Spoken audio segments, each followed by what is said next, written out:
अस्सलामुअलैकुम, आप देख रहे हैं प्रोग्राम हर जाविये से। मैं हूं आपके साथ शुमाइला। नाज़रीन, साबिका हुकूमत की IMF से की जाने वाली डील के सख्त नताइज सामने आना शुरू हो गए हैं।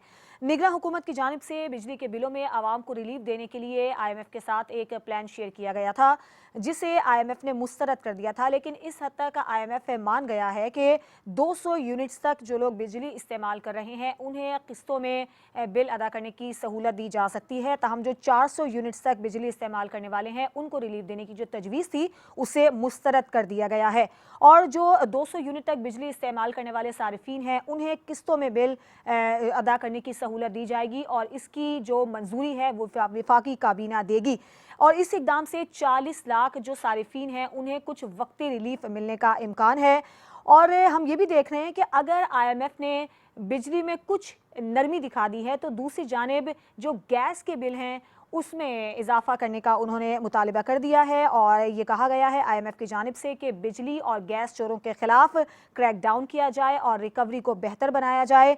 ये भी साथ साथ कहा है कि 1 जुलाई से गैस टैरिफ में 45 से 50% तक इजाफा किया जाए। अब मसला ये है कि क्या पाकिस्तान की गरीब और मजबूर आवाम ये बोझ उठा पाएगी या फिर सब्र का कड़वा घूंट पीकर एक बार फिर से बैठ जाएगी, या कुछ उम्मीद हम कर सकते हैं कि आवाम को रिलीफ मिलेगा।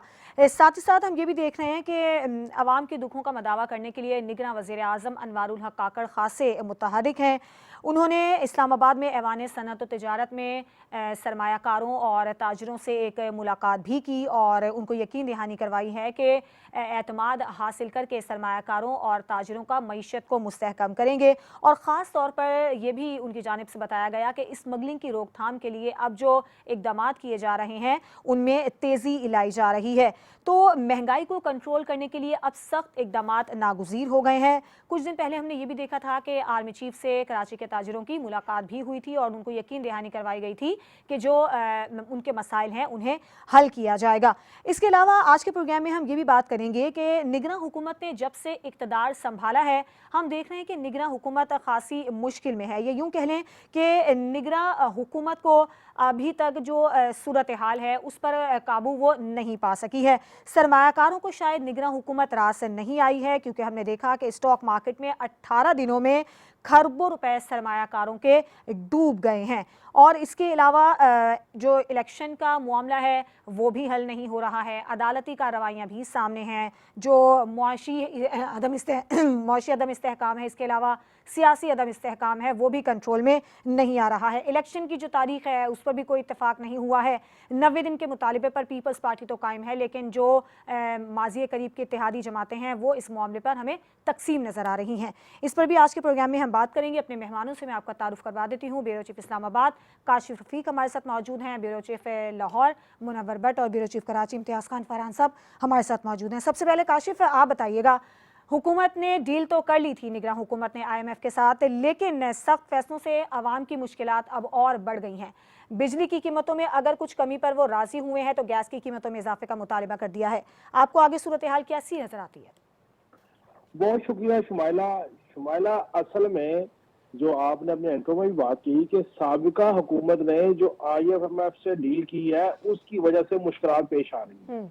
ये वही बात है जो मैं तवातर से कह रहा हूँ कि IMF का मामला निगरान हुकूमत की ख्वाहिश के ऊपर लेके जाना और इस पे डिबेट करके निगरान हुकूमत को मुर्द इल्जाम ठहराना किसी तौर भी मेरी नजर में जस्टिफाई नहीं है। मेरी नजर में जस्टिफिकेशन ये है कि निगरान हुकूमत को जो चीजें करके दी गई, जो एग्रीमेंट करके दिए गए, निगरान हुकूमत उसी के अंदर रहते हुए उसको एग्जीक्यूट कर सकती है। और अगर उन्होंने किसी एक पोर्शन से फेवर लेके देनी है तो दूसरे पोर्शन से उस डेफिसिट को कवर करना है, उसका सिर्फ इतना ही मार्जिन है। लेकिन जुल्म ये है, ज्यादती इस बात की है कि जो हुकूमतें IMF से डील करके गई पिछले 5 साल जिन्होंने तकरीबन हुकूमत की इस मुल्क में, तमाम सियासी जमातों ने हुकूमत की और उन तमाम सियासी जमातों ने जो कुल हासिल निचोड़ निकाला वो ये है कि आज अवाम का भुरकस निकल गया महंगाई से। उसमें कोई भी सियासी जमात ऐसी नहीं जो अपने आप को एग्जेनरेट कर सकती हो मास जमात इस्लामी के। अब इशू ये है कि MQM हो, JUIF हो, नून हो, पीपल्स पार्टी हो, PTI हो, ये सारे के सारे ये साबित हुआ कि इनके पास कोई पॉलिसी नहीं है, कोई इनके पास विल नहीं है। They are all incompetent. ये मैं नहीं कह रहा, इस बात का आया था तो खुद आर्मी चीफ ने भी कहा कि तमाम सियासी जमातों में से चंद लोगों को निकाल के मेजर जो लोग हैं उनका मामला ये है कि वो कॉम्प्रोमाइज है, उनके पास उनकी विल नहीं है, वो चाहते नहीं है पाकिस्तान माशी तौर पर जी इस्तेहकाम में आए। अब अवाम को जो रिलीफ देने का मामला है, 200 यूनिट का जो रिलीफ है वो तो बिल्कुल ही लोअर क्लास का है। आजकल तो 200 यूनिट का बिल किसका आता होगा। अब 400 यूनिट का रिलीफ मांगा था, वो ताहाल उन्होंने एक्सेप्ट नहीं किया। अगर आप किस्तें भी करवा लें तो किस्तों का बोझ भी अवाम के ऊपर ही पड़ना है, उसके टैक्सेस डबल हो जाएंगे, उसके जुर्माने डबल हो जाएंगे, अवाम को कोई इसमें छूट नहीं मिलनी। अच्छा, अब अल्लाह अल्लाह करके गर्मियां हैं और गर्मियों में बिजली का रोना हम रो रहे हैं, जैसे सर्दियां शुरू होंगी तो हम सुई गैस का रोना शुरू कर देंगे, उनके बिलों का रोना शुरू कर देंगे। ये रोना जो है, मैं आप इम्तियाज भाई या मुनव्वर भट्ट साहब, ये को आज का रोना नहीं है, पिछले 5-7 साल का रोना रो रहे हैं। बिल्कुल। ये 2018 से ये रोना शुरू हुआ है और पता नहीं कितने अरसे तक जाना है। सो मैं ये समझता हूं कि IMF के ऊपर जब भी आप इन्हिसार करेंगे, जो भी इदारा आपको कर्जा देगा और वह शरह सूद रख के कर्जा देगा तो वह शराइत अपनी बनवाएगा। हमारी जो इकॉनमी वेंटिलेटर पे पहुंच गई, उसको क्यों करके कोई दूसरा मुल्क मजबूत होने देगा।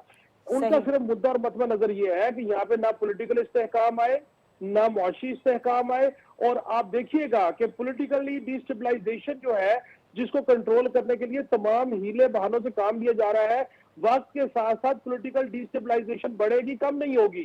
क्योंकि यहाँ पे तो छुरियां कांटे निकल गए कि 90 के दिन में इलेक्शन करवाएं। सो अब मुझे बताइए, इस महंगाई में IMF से आप कितना रिलीफ ले लेंगे, कैसे अवाम को रिलीफ देंगे। अवाम का रिलीफ तो ये बनता है कि वो कहें कि चले अगस्त का बिल ज्यादा आ गया, सितंबर में कम आ जाएगा, सितंबर का बिल अगस्त से ज्यादा आएगा। अच्छा जी, अगर नवंबर में बिल बिजली का कम होगा तो गैस का डबल हो जाएगा। तो जब तक आप प्रॉपर मनसूबाबंदी नहीं करेंगे, लीकेज नहीं रोकेंगे, इस मुल्क की अशराफिया ने जो माल बनाया हुआ है और जो बाहर के मुल्कों में माल शिफ्ट किया। जी काशिफ, ठीक है काशिफ, अब हम रुख करते हैं मुनव्वर साहब का। मुनव्वर साहब, IMF की डील आपको लगता है कि अवाम पर भारी पड़ गई है? वो तो इसमें तो कोई दूसरी राय है ही नहीं है कि ये बड़ी सख्त शराइत के ऊपर ये मुआहिदा किया गया था। लेकिन अभी जो अवाम को रिलीफ देने वाली बात है, मेरा ख्याल है कि इसमें जो हमारी निगरान हुकूमत है उसने हाफ हार्टेडली काम किया। अगर वो इसका 400 यूनिट तक अगर वो रिलीफ देने जा रहे हैं तो इसके लिए इंतज़ाम मुनासिब रकम का इंतज़ाम करती है और बताती कि ये इतना 400 यूनिट तक रिलीफ देने की सूरत में हमें इतने पैसे जो है वो यहाँ से इस मद से निकाल के तो दूसरी मद में देंगे, तो फिर ये कोई इशू नहीं रहना था। लेकिन ये मेरा ख्याल है कि भी उन्होंने इस तरह का काम किया कि भी लोगों के जज्बात भी ठंडे हो जाए और जो मुआहिदा है वो उसके मुताबिक वो काम भी करते रहे। तो रिलीफ वाली बात जो इसमें तो समझ नहीं आ रही, क्योंकि अगर ये 200 यूनिट का मुझे तो नहीं समझ आती कि एक आम सा घर जिसमें एक पंखा, टीवी, फ्रिज वो है, तो वो 2-4 लाइटें होंगी तो उसका भी 200 यूनिट से ज्यादा बिल आ जाता। तो ये वाला मामला तो फिर ये शहरों में तो शायद ये किसी को रिलीफ ना मिले, लेकिन ये मुमकिन है कि देहात में जहाँ पे बिजली अपनी मर्जी से ही आती है और मर्जी से ही जाती है तो वहाँ पे शायद ये लोगों को थोड़ा बहुत रिलीफ मिल सके। लेकिन ये प्राइस के ऊपर जो बात की है वो तो बड़ी नाइंसाफी वाला मामला ही है कि अभी जो लोगों को एक ट्रक की बत्ती के पीछे लगाया था जी कि हम ये इसका टैरिफ भी कम कर देंगे ताकि जो गरीब तरीन जो तबका है पाकिस्तान का उसको भी थोड़ा सा वो सुख का सांस ले सके, लेकिन इस तरह की सूरत नजर नहीं आ रही। तो ये मुझे ये सिर्फ एक आई वॉश ही लग रहा, इसके अलावा कुछ नहीं है। ठीक है इम्तियाज साहब, आवाम को रिलीफ देने का कोई भी हरबा कामयाब होता नजर नहीं आ रहा है, क्या कहेंगे आप? बिस्मिल्लाहिर्रहमानिर्रहीम। मैं तो इसे रिलीफ नहीं कह रहा, ये तकलीफ में इजाफा किया है निगरान हुकूमत ने और निगरान हुकूमत की सलाहियतें भी खुल के सामने आ गई कि इन्होंने करना कुछ नहीं है। उसकी वजह यह है शुमाइला, हम और आप बिजली के बिल पे बात कर ही नहीं रहे। हम कह रहे हैं जो टैक्सेस जो इस हुकूमत ने बिला वजह इसमें डाले हैं वो विड्रा करें।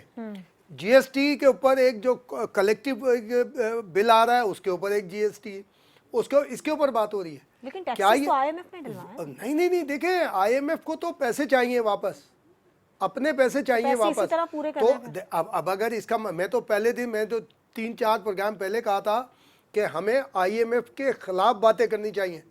हमें ये नहीं कहना चाहिए कि ये लाला जो हमें पैसे दे रहा है कि वो जो चाहे मनवाए। हमें IMF के खिलाफ भी बात करनी चाहिए, IMF के खिलाफ एहतजाज भी करना चाहिए। IMF भी इदारा है, इदारा जो इंसानी हुकूक की खिलाफ वर्जी करेगा, जो रिलीफ देने को गरीब, और वो ही बोलते रहते हैं IMF वाले कि जनाब हम गरीबों के ऊपर तो रिलीफ देना चाहते हैं। और भाई तुम टैक्स ही गरीबों पर लगवा रहे हो। कितने अमीर लोग पूरी पाकिस्तान में? 10%, 20%, 30%। तो IMF तो 70% के खिलाफ है। सही। और अगर ये 200 यूनिट की आप कर लें तो 80% के खिलाफ है IMF। ठीक है। IMF के खिलाफ हमें मुजाहरा करना चाहिए, हमारी इंटेलिजेंसिया को, और लिखना चाहिए ठीक है। जो मुताल्लिका इदारे। और ये रिलीफ नहीं है, ये तकलीफ है। और ये जो एक बात आ रही है ना, बात करके कि जी हमने 200 का रिलीफ, 200 यूनिट तक का रिलीफ, और भाईजान पैसे देने हमने, बिल्कुल। इसमें रिलीफ कहाँ और से ले इम्तियाज लिया? साहब, बात यह है कि अगर बिजली में रिलीफ मिल रहा है तो गैस की कीमतों नहीं में वो आ इजाफे रही है। का उनकी और जानिब दूसरा से एक और मुतालिबा शुमाइला, कर ये दिया जो गया बात है। हम ठीक करते हैं है, ना, ब्रेक का वक्त ये हुआ। साबिक ने जो किया है, तो क्या IMF की टीम सारे रूल्स वायलेशन करते हुए, वायलेट करते हुए, क्या PTI के घर नहीं गई थी? सही। ठीक है। क्या वो इसमें शामिल नहीं अब ये है? भी बड़ा अहम सवाल है ना कि क्या हम IMF वो के भी इसमें खिलाफ शामिल है? एहतजाज कर सकते हैं कि नहीं कर सकते? एक ब्रेक लेते हैं, ब्रेक के बाद जब हम वापस आएंगे तो निगरां वज़ीर आज़म की जानिब से महंगाई को कंट्रोल करने के लिए जो इकदाम हैं उनको तेज़ कर दिया गया है, उनकी अहम मुलाकातें भी हुई हैं। क्या ये इकदाम मौसर साबित होंगे या नहीं, इस पर बात होगी एक ब्रेक के बाद।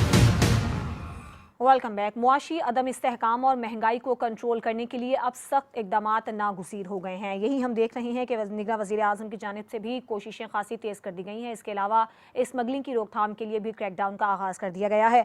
मुनव्वर, आपको लगता है कि ये जो कोशिशें की जा रही हैं ये हमारे लिए फ़ायदेमंद साबित होंगी? बिल्कुल, इसमें कोई दूसरी राय नहीं है। ये जैसे हुकूमत ने ये कोशिशें शुरू की हैं कि जो डॉलर उसकी प्राइस को खामखा जो एक हवा दी हुई थी और वो सट्टाबाजी की नज़र हुआ था, तो देखे आपने 3 दिनों में 25-30 रुपए डॉलर नीचे आ गया। इसी तरह वो चीनी की कीमत भी कम हुई है, घी की कीमत कम हुई है, आटे की कीमत कम हुई है।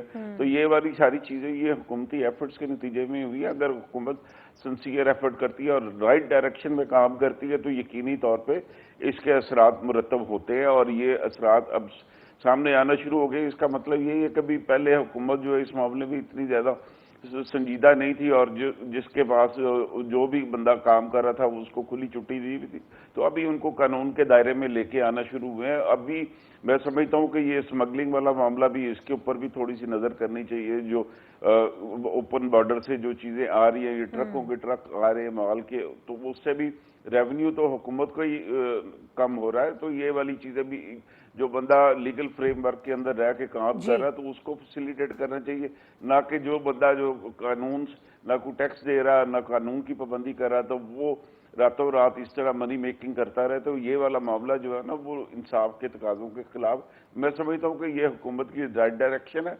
और अगर इस पे वो बिल्कुल कानून की अमलदारी के ऊपर ही आ जाए तो फिर काफ़ी चीज़ें बेहतर हो जाएंगी। ठीक है। इम्तियाज साहब, आप हुकूमत की इस डायरेक्शन को कैसे देख रहे हैं? देखिए, सबसे पहले आर्मी चीफ की जो ताजरों से मुलाकात है उसके हवाले से जो खबरें की जा रही हैं सारी की सारी दुरुस्त नहीं है। अभी तक कोई ISPR या आर्मी चीफ की जानिब से किसी किस्म की कोई इस तरह के ऊपर कोई चीज़ नहीं आई है क्या क्या कमिटमेंट हुई है। 3 से 4 बिजनेसमैन हैं जो अपने हिसाब से बता रहे हैं कि जी ये कहा गया, ऐसे हुआ, जिसमें एक वो जो काशिफ अभी फरमा रहे थे कि जनाब उन्होंने कहा कि सारे सियासतदान जो है ना सियासी जमातों में ऐसे हैं। देखिए, इस तरह की आप कैसे एक्सपेक्ट कर सकते हैं इतने अहम ओहदे पर बैठा हुआ कोई शख्सियत इस तरह की बात करेगा? अगर कर रहे हैं तो ये तो फिर बहुत ही बड़ी बात है, बहुत ही बड़ी बात है। और बिजनेसमैन अपने लिए नहीं बता रहे कि बिजनेसमैनों को क्या कहा गया, कि बिजनेसमैनों से कहा गया पायजान डॉलर शालर तक कटो ना, किधर रखे हुए तुमने, ये हरकतें क्यों कर रहे हो, किस तरह कर रहे हो, वो अपना नहीं बताया उन्होंने। स्टॉक एक दिन में चलता है ऊपर, एक दिन में गिरता है ज़मीन पे और ज़मीन बोझ हो जाता है, अंदर धंस जाता है। ऐसे कैसे हो सकता है? ये सिर्फ पाकिस्तान में ही मुमकिन है।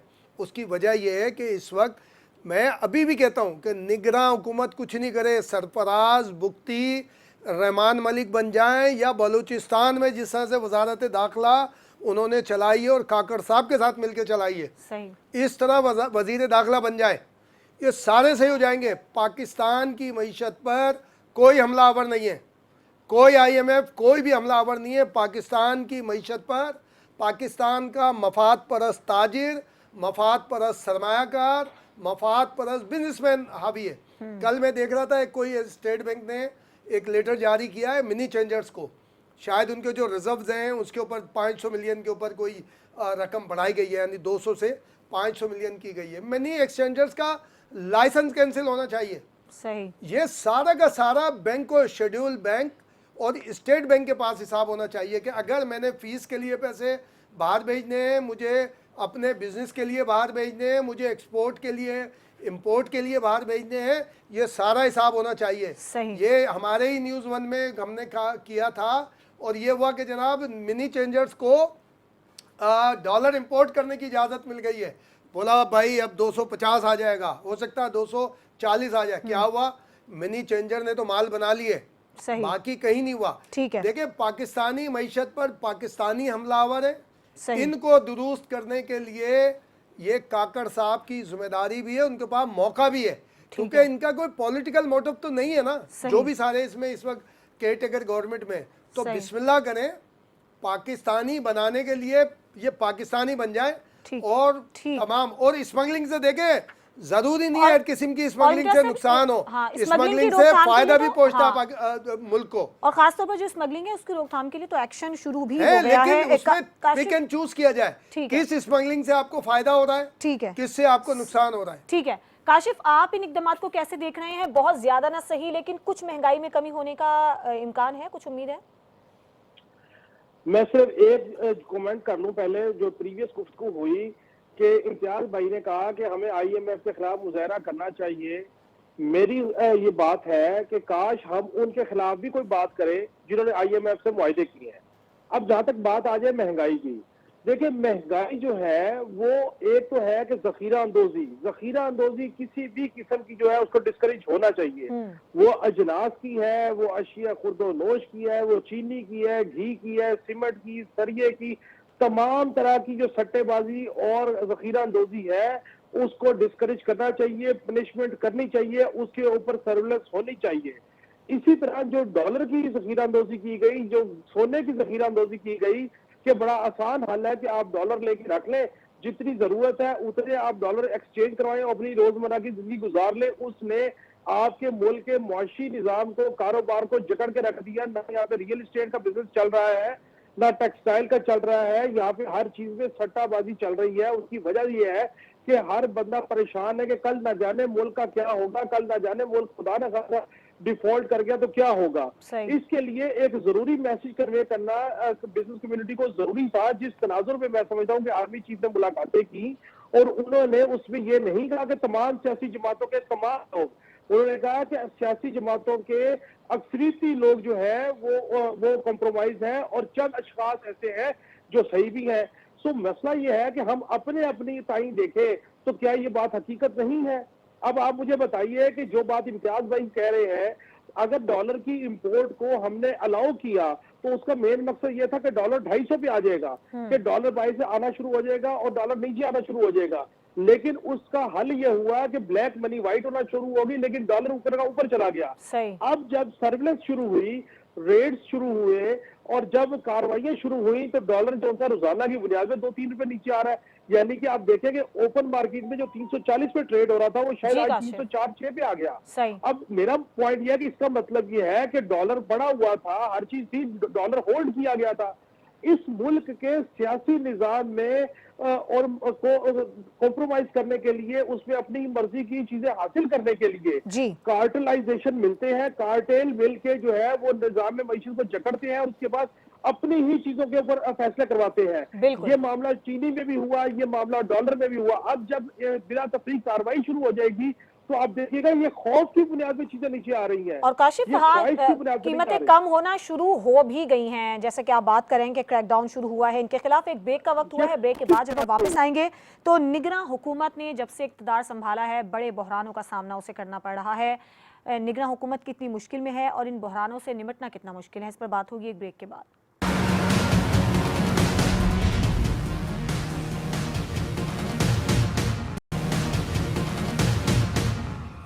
Welcome back. निगरां हुकूमत खासी मुश्किल में है, बड़े बहरानों का उसे सामना है। हमने ये भी देखा कि मुआशी मैदान में भी काफ़ी मुश्किलात का सामना है। स्टॉक मार्केट में 18 दिनों में खरबों रुपए डूब गए। इम्तियाज़ साहब, क्या ऐसे ही है कि निगरां हुकूमत सरमायाकारों को रास नहीं आई है? बाकी मामलात भी आपके सामने हैं। देखिए, ऐसा कुछ भी नहीं है। बात ये होती है कि सरमायाकारों को रास आ गई है निगरान हुकूमत, उनके तो क्योंकि जो मन नहीं है, कोई नहीं, खरबों खरबों डूब रुपए। गए। ये मैं तो आज भी इस बात पे कायम हूँ, बीइंग ए मीडिया पर्सन। मुझे भी तीन दहाई हो गई सहाफत करते हुए कि अशिया खुर्दनोश और ये डॉलर वगैरह के जो मामलात हैं मीडिया पे डिस्कस ही नहीं कर होने चाहिए, पाबंदी होनी चाहिए। ये इसी से मोनोपोलेट करते हैं, मुझसे और आपसे डिबेट करवा के, खबरें चलवा के, डस ब्रेकिंग करवा के, तो ये चीज़ों को ऊपर और नीचे लेकर आते हैं। क्यों? सरमायादार बड़ा इस मामले में बड़ा तेज़ होता है, बड़े सारी चीज़ें। हमने प्रोग्राम नहीं किया पिछले हफ्ते कि एक दिन में अरबों डूब गए थे, दूसरे दिन पता चला आज मजबूत कारोबार रहा, स्टॉक में तेज़ी देखी गई एक दिन में, यानी 17-18 घंटों में क्या हो गया। ये सारा मोनोपोलेट करते हैं। दुनिया की बड़ी बड़ी स्टॉक में चले, अब सिंगापुर, हांगकांग जैसे स्टॉक में चले जाएं, वहाँ पे इस तरह से नज़र नहीं आएगा, वहाँ रियलिटी नज़र आएगी। यहाँ पे आपको रियलिटी नज़र नहीं आएगी। यहाँ तो एक एक बयान के ऊपर कहा जी, वो शमशाद अख्तर साहिबा ने बयान ऐसा दे दिया तो मार्केट गिर गई। और भाई दूसरे दिन तो उनसे फिर बयान दिलवा दिया उन्होंने, तो ऊपर जानी चाहिए थी ना उस तरह। तो मैं समझता हूँ निगरान हुकूमत एक, इसके पास जो मैंडेट है, इसके आगे जाके इसने इलेक्शन नहीं लड़ना है। इसको चाहिए पाकिस्तान के लिए फैसले करे, पाकिस्तान के लिए आगे जाए, पूछे सरमायाकारों से भाई ये किस तरह से डूबे हैं आपके पैसे, आइए हिसाब बता दीजिए। आप इकोनॉमिक्स को लेके बैठे जो रियल है, जो इनके मोनोपोलेटर नहीं है, जो इनके कहने पे सट्टेबाजी नहीं करते, उनको लेके करें। और फिर वो जो दूसरी हम बात कर रहे हैं 90 दिन के शुमाइला, सारी सियासी जमातें अलावा एक आध के, मैं कहता हूँ पीटीआई भी चाहती है 90 दिन में इलेक्शन ना हो। हम उनकी गुफ्तगू सुनते हैं, हमसे बातें करते हैं वो कि हुआ तो क्या होगा, हुआ तो किस तरह से होगा। मैंने एक बात आपको याद होगा, जब हमने तो चाहती है ना 90 और दिन में। पीपल्स पार्टी बयान दे रही है, नहीं चाहती, मैं ऑन एयर कह रहा हूँ, नहीं चाहती पीपल्स पार्टी वही चाहती है जिस तरह से तमाम सियासी जमातें इलेक्शन में जाना चाह रही हैं, जब उसी तरह से माहौल हो। ये पीपल्स पार्टी को पता है कि कब इलेक्शन होंगे, और ये भी अच्छी तरह पता है पीपल्स पार्टी को कि 90 दिन में इंतखाबात फिलहाल नहीं। अगर ये चाहते थे तो आपको याद है न्यूज़ 1 के प्रोग्राम में हमने तजवीज़ दी थी कि ये आपस में बैठ जाए, सारी एपीसी बुला लें, पीपल्स पार्टी भी बैठे, पीटीआई तमाम जमात बैठे, सिर्फ जिन सूबों में, वो भी सिंध में आगे हो रहा है ना कि कुछ हल्के चेंज हो रहे हैं, और पंजाब में एक दो जगह पर हो रहा है, तय कर लें कि जनाब अभी हम अंदर की खबर दे दी कि पीपल्स पार्टी नहीं चाहती नहीं, कि 90 दिन के उनको अंदर पता है कि इलेक्शन कब हो। होंगे। इस पर और भाई आप तय कर लेते कि जनाब कोई सियासी जमात डिमांड नहीं करेगी कि तब्दीलियां की जाए, डीलिमिट किया जाए, जो लिमिट्स हैं उसके ऊपर हम तैयार हैं। काशिफ जरा हमें निगरान हुकूमत जिन मसाइल से नबर आजमा है उसके हवाले से जरा हमें बताइएगा, और दूसरा ये कि आखिर सियासी जमातें चाहती क्या हैं, इंतखाबात हों कब? देखिए, सियासी जमातें एक ही दफा वक्त में इंतखाबात चाहती हैं जब तहरीक इंसाफ जो है वो समंदर बुर्द हो जाए या बल्ला बैलेट से गायब हो जाए। इसके अलावा सियासी जमातें इलेक्शन नहीं चाहती हैं। जहां तक बात इम्तियाज साहब कर रहे हैं कि पीपल्स पार्टी 90 दिन में इलेक्शन नहीं चाहती, तो मैं ये समझता हूं कि अगर पीपल्स पार्टी इलेक्शन नहीं चाहती 90 दिन में, तो इससे बड़ी जमहूरियत के साथ कोई दो नंबरी या मुनाफकत नहीं हो सकती, कोई दोहरा म्यार नहीं हो सकता कि पीपल्स पार्टी खुद इलेक्शन कमीशन में बबांगे डोल हर जगह कह रही है कि 90 दिन के अंदर इलेक्शन होने चाहिए। अब तो मुराद अली शाह साहब सामने आ गए कि जब हमने बैठ के आईनी वो मर्दमशुमारी की तशहीर की बात की, उसमें ये मामला यूं नहीं यूं हुआ था। मुझे आप बताइए, पीपल्स पार्टी की क्या ख्वाहिश हो या नून लीग की या किसी की क्या ख्वाहिश होगी, अगर आइन सुप्रीम है तो आइन कहता 90 दिन में इलेक्शन हो। आइन इसमें ये नहीं कहता कि जो है मर्दमशुमारी को बीच में कहता कि 90 दिन में मर्दमशुमारी का क्या करेंगे, डीलिमिट का क्या करेंगे, फिर ये 90 दिन कहाँ जाएंगे, वो भी आईनी मामला है। नहीं, हम सिर्फ एक ढोल पीट रहे होते हैं, एक ढोल पीट रहे होते कि जनाब वो 90 दिन नहीं होते भाई। ओ भाई मेरी बात तो सुने, इलेक्शन 90 दिन में ही होने हैं। और शुमाइला आपके पास रिकॉर्ड है चीजें, आप देखिए कि 90 दिन के अंदर इलेक्शन ना करवाएं। आप देखिए उसके बाद यहाँ पे ये खुद पीपल्स पार्टी वकला की तहरीक में खड़ी होगी। उसकी वजह यह है कि पीपल्स पार्टी के साथ हाथ हो गया है। पीपल्स पार्टी के साथ नून लीग हाथ कर गई। पीपल्स पार्टी को जो कमिटमेंट दी गई थी नून लीग ने पूरी नहीं की। सही। नून लीग, JUIF, MQM एक तरफ खड़ी है, जमात इस्लामी, काशिफ। तहरीक इंसाफ, पीपल्स पार्टी दूसरी तरफ खड़ी है। सही। 90 दिन के इलेक्शन नहीं होंगे, आइन शिकनी होगी और खुद ब खुद मामला सुप्रीम कोर्ट में चला जाएगा। पता लग जाएगा दूध का दूध और पानी का पानी हो जाएगा। ना मेरी ख्वाहिश है, ना इम्तियाज साहब की ख्वाहिश है। तो भाई फिर मर्दमशुमारी का क्या होगा, डी लिमिट्स का क्या होगा, ये भी बता देना साथ साथ। मर्दमशुमारी को अगर इन्होंने कहा फैसला किया तो उसमें इनका कसूर है। जून में मर्दमशुमारी मुकम्मल हो चुकी थी, नहीं, जुलाई में अनाउंस कर देते। नो रिकॉर्ड की बात है ना भाईजान। उसके बाद MQM ने इसके ऊपर फड्डा किया था, उसके बाद दोबारा हुई है, फिर जब 50 लाख आबादी बढ़ी है, ऐसा नहीं है जून में कंप्लीट हो गई थी, उसके बाद मुद्दत बढ़ी है। जी काशिफ अपनी बात मुकम्मल करें, फिर मुनव्वर साहब से हम बात करेंगे। ये रिकॉर्ड की बात है कि जिस वक्त MQM ने पहले दिन बयान दिया था, मैंने कहा था ये MQM को इस्तेमाल करके हमार की जा रही है कि मर्दमशुमारी का बहाना बना के इलेक्शन डिले होंगे। मैंने ये बात कही थी, नहीं कही थी, आप रिकॉर्ड निकलवा लीजिए। आज ये कह रहे हैं कि मर्दमशुमारी। मुझे बताएं, आप जमहूर के चैंपियन है, 90 दिन जाके इलेक्शन कैसे जा सकते हैं? ठीक है, इस पर मुनव्वर से बात करते हैं। मुनव्वर, आपका इस पर मौकिफ क्या है इन दोनों मामलों पर? देखो, जो काशिफ ने बात की है, मैं इसकी तायद करता हूँ कि आइन ने जो लिमिट दी हुई है उन 90 डेज की, उसके अंदर इलेक्शन होने चाहिए। लेकिन जो फरहान ने बात की है वो भी बिल्कुल दुरुस्त है कि कभी ये अब डिलिमिटेशन और दूसरा मर्दमशुमारी का जो मामला आ गया तो वो इस बीच में ये इलेक्शन कैसे होंगे। तो ये अब मेरा ख्याल के इस पे हुकूमत को चाहिए कि वो सुप्रीम कोर्ट से रहनुमाई ले, जिस तरह के पहले एक दौर में हुआ था कि जब आइन की वायलेशन होने जा रही थी तो सुप्रीम कोर्ट ने फिर एक मामले में 2-3 साल का जो टर्न्योर उसको लीगलाइज किया था। तो अभी भी 2-3 महीने का अगर जो फर्क है सुप्रीम कोर्ट से बात करके तो उसको आइनी कवर दिया जा सकता है कि सुप्रीम कोर्ट ऑफ पाकिस्तान उससे बढ़ के कोई ऐसा फोरम नहीं है जो आइन के मुताबिक जो है वो फैसले देने वाला हो। तो ये सुप्रीम कोर्ट के ऊपर चले जाएं, वहां से जाके ये रहनुमाई ले और सुप्रीम कोर्ट की जो वर्डिक्ट होगी वही जो ऐन कानून के मुताबिक होगी। ये इसमें जो रिलैक्सेशन वाला मामला हो सकता है वो उसको कवर दिया जा सकता है कि सुप्रीम कोर्ट ने एक फैसला दे के एक आईनी कवर फराहम कर दिया। तो इसके अलावा मुझे तो कोई हल नजर नहीं आ रहा फिलहाल। जैसे जो दीवार पे लिखा हुआ वो तो 90 दिन के अंदर इलेक्शन नहीं है, और जो बड़ी भी जल्दी हो रही नजर आ रही है वो जनवरी के एंड पे या फरवरी के मिड में जाके इलेक्शन करने का हुकूमत का प्लान नजर आ रहा है। जी ठीक है, मैं आप तीनों का बहुत वकला तहरीक शुमाइला, वकला तहरीक जो है आपको याद होगा 2-3 महीने पहले प्रोग्राम में कहा था कि तहरीक इंसाफ बहुत बड़ी तादाद में वकीलों को टिकट देगी। ठीक है, ये वकला तहरीक, ये PTI के वकील इसलिए चाह रहे हैं कि ताकि टिकट उनमें को ज़्यादा मिल सके। ठीक है, प्रोग्राम का वक्त ख़त्म हो गया है और मैं आप तीनों का बहुत शुक्रिया अदा करना चाहूँगी। और वही कि इंतखाबात के इनेकाद के मामले पर कोई ना कोई दरमियान का रास्ता निकालना बहुत ज़्यादा ज़रूरी है ताकि मुल्क में इस्तेहकाम आ सके। आज के प्रोग्राम से इजाज़त दीजिए, अल्लाह हाफ़िज़।